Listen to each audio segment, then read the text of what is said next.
सरकार चाहती है, ये दंगाइयों की सरकार है। ये बार बार चाहती है कि हम दंगा करा के भारत में ये हिंदू मुस्लिम करके, भारत में आतंकवादी हमला करके, ये सरकार किसी भी रूप में किसी तरह हथकंडा अपनाकर ये चाहती है। लेकिन हम तमाम भारत के महान जनता से कहेंगे कि ऐसे लोगों से दूरी बना कर रखना होगा। ये जो घटना उन्होंने घटाया, अभी तक रेल मंत्रालय का कोई रिपोर्ट नहीं आया। धन्यवाद देंगे कि आपके जैसे चैनल को, और बहुत ऐसे यूट्यूबर लोग हैं जो चैनल छोटे मोटे चलाते हैं, तो इस मुद्दे को उछालने का काम है। ये जो दलाल मीडिया है, इसका यही काम है। ये नहीं दिखाता है बेरोजगारी मुद्दा या क्राइम की बात नहीं दिखाया, ये यही दिखाएगा कि हिंदू मुस्लिम करेंगे, दंगा की बात करेंगे। जब से बीजेपी सरकार आई है, आप उठा कर देखेंगे, इन्होंने बहुत बड़े पहले दंगा कराया था। आप एक फिल्म देख लीजिएगा, चांद बुझ गया, वो संयुक्त राष्ट्र संघ में इस बात के मुद्दा उठा, जला दिया गया, और उसमें मोदी जी बरी हो जाते हैं। कब बरी होता है? जब वो प्रधानमंत्री बन जाते हैं, तब बरी हो जाते हैं। तो इनकी इतिहास है, ये प्रोपेगेंडा फैलाते हैं शुरू से हिंदू मुस्लिम करने के लिए। नमस्कार, मैं सुनील, आप देख रहे हैं BR दस्तक। हम बात करेंगे खास मुद्दा पे। सोचिए साहब, ये देश कहाँ जा रहा है? लोग इतने कट्टरपंथी क्यों होते जा रहे हैं दिन प्रतिदिन, धर्म के प्रति या किसी पार्टी के प्रति? मैं आपको ताज़ा घटना बता दूं कि ट्रेन जयपुर से मुंबई जा रही थी। उस ट्रेन में एक RPF जवान ने ये कहा कि इस देश में रहना होगा तो योगी मोदी को वोट देना होगा। ये कहकर अनाधून 3 मुस्लिम को गोली मार के हत्या कर दी। इसी मुद्दे पर हम बात करेंगे पप्पू चमार जी से।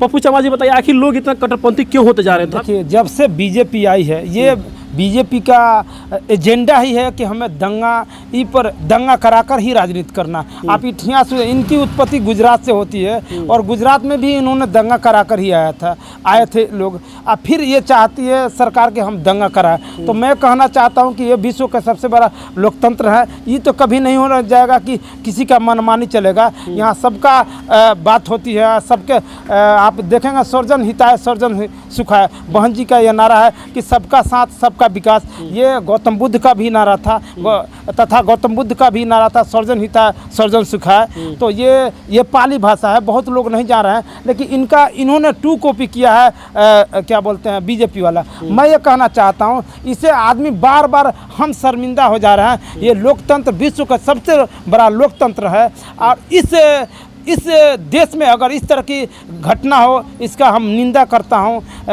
पूर्ण रूप से निंदा करता हूं। बार बार मैं निंदा कर रहा हूँ। मुझे भी शर्म आ रही इस बात पर बोलने का। मैं बहुत दुखित हूं, आहत हूं कि जो इस तरह की घटना घट रही है, कहीं ना कहीं सरकार पर इसको क्यों एक्शन लेना चाहती है? ये सरकार चाहती है, ये दंगाइयों की सरकार है। ये बार बार चाहती है कि हम दंगा करा के भारत में ये हिंदू मुस्लिम करके, भारत में आतंकवादी हमला करके, ये सरकार किसी भी रूप में किसी तरह हथकंडा अपनाकर ये चाहती है। लेकिन हम तमाम भारत के महान जनता से कहेंगे कि ऐसे लोगों से दूरी बना कर रखना होगा, ताकि ये भारत विश्व के पटल पर सारी दुनिया जानती है। हमें इस रूप में नहीं आना होगा। मैं ये कहना चाहता हूँ कि ये जो घटना उन्होंने घटाया, अभी तक रेल मंत्रालय का कोई रिपोर्ट नहीं आया। धन्यवाद देंगे कि आपके जैसे चैनल को, और बहुत ऐसे यूट्यूबर लोग हैं जो चैनल छोटे मोटे चलाते हैं, तो इस मुद्दे को उछालने का काम है। लेकिन आज भी देखिएगा, कोई मीडिया में, कोई चैनल पर नहीं आया इस बात के लिए,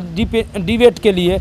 अगर वही एक औरत पाकिस्तान से भारत में आ जाती है तो वो चलाता है। ये जो दलाल मीडिया है, इसका यही काम है। ये नहीं दिखाता है बेरोजगारी मुद्दा या क्राइम की बात नहीं दिखाया, ये यही दिखाएगा कि हिंदू मुस्लिम करेंगे, दंगा की बात करेंगे। तो मैं ये कहना चाहता हूँ कि मैं कहूँगा कि बाबा, हम शर्मिंदा हैं क्योंकि तेरे कातिल जिंदा है। अभी भी मनु के नाजायज औलाद हैं सारे समाज में, सारे विभाग में, सारे डिपार्टमेंट में। कुछ मनु के नाजायज औलाद हैं जो इस तरह कुकृत घटना को अंजाम दे रहे हैं। अब मुझे जहाँ तक जानकारी मिली है कि अभी तक एक बार भी उनका ट्वीट नहीं आया। अभी तक मुझे जानकारी है, अभी तक एक बार ट्वीट नहीं आया रेल मंत्री का या मोदी जी का या अमित शाह का कि ये जो घटना घटी ये दुर्भाग्यपूर्ण मामला था या दुर्भाग्यपूर्ण बात है। ऐसे लोगों पर सख्त सख्त कार्रवाई की जाए। और जब ये कह रहे हैं कि नहीं वो बीमारी था, उसकी मानसिक परेशानियाँ था, चलिए हम मान लेते हैं, तो आपने कैसे ड्यूटी में लगवा दिया? कैसे ड्यूटी में?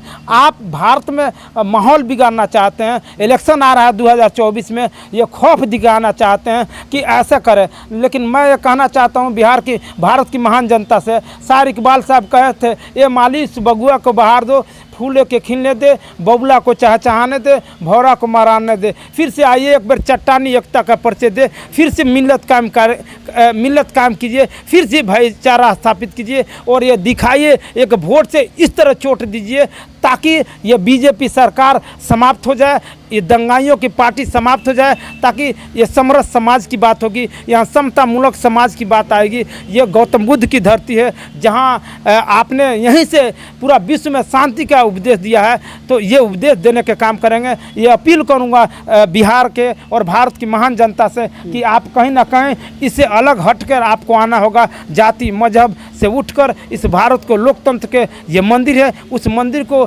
सबके लिए खाली खोलने का काम करेंगे ताकि ये हमारा देश गौरवान्वित हो कि ये विश्व का सबसे बड़ा लोकतंत्र है। अच्छा एक बार और बताइए, अच्छा इतना लोग कट्टरपंथी क्यों होते जा रहे हैं एक विशेष समुदाय के खिलाफ? देखिए, जब से बीजेपी सरकार आई है, आप उठा कर देखेंगे, इन्होंने बहुत बड़े पहले दंगा कराया था। आप एक फिल्म देख लीजिएगा, चांद बुझ गया, वो संयुक्त राष्ट्र संघ में इस बात के मुद्दा उठा, जला दिया गया और उसमें मोदी जी बरी हो जाते हैं। कब बरी होता है? जब वो प्रधानमंत्री बन जाते हैं तब बरी हो जाते हैं। तो इनकी इतिहास है, ये प्रोपेगेंडा फैलाते हैं शुरू से हिंदू मुस्लिम करने के लिए। मैं आप थोड़ी देर के लिए आतंकवाद की बात करते हैं, बहुत मुस्लिम को डाला गया आतंकवाद में, लेकिन अभी तक किसी भी मुस्लिम को, एक कसाब को छोड़कर, अन्यथा अभी तक किसी भी मुस्लिम को इन्होंने दंगाई साबित नहीं किया कि आतंकवादी है। ये प्रोपेगेंडा फैलाया जाता है हिंदू मुस्लिम करने के लिए, ताकि समाज में ये व्याप्त फैले रहे, भावना फैले, द्वेष की भावना फैले और हम सत्ता पर बैठे रहे। तो मैं तमाम उन महान लोगों से कहूँगा, बहुजन समाज के लोगों से अपील करना चाहता हूँ कि आपस में भाईचारा स्थापित कीजिए। कुछ आप बदलिए, कुछ हम बदले, मुहाना बदलेगा, आप और हम एक साथ रहे तो ज़माना बदलेगा। हमें ज़माना बदलने की ज़रूरत है, ये संकल्प लेना होगा, ये सोच रखने का। सोच रखिए, सितारे बदल जाएंगे, तकदीर नहीं अब तस्वीर बदल दीजिए। हम यही भारत की महान जनता से कहेंगे कि तकदीर देखता रहेगा, अब तस्वीर बदल दीजिए, यही मैं कहूँगा।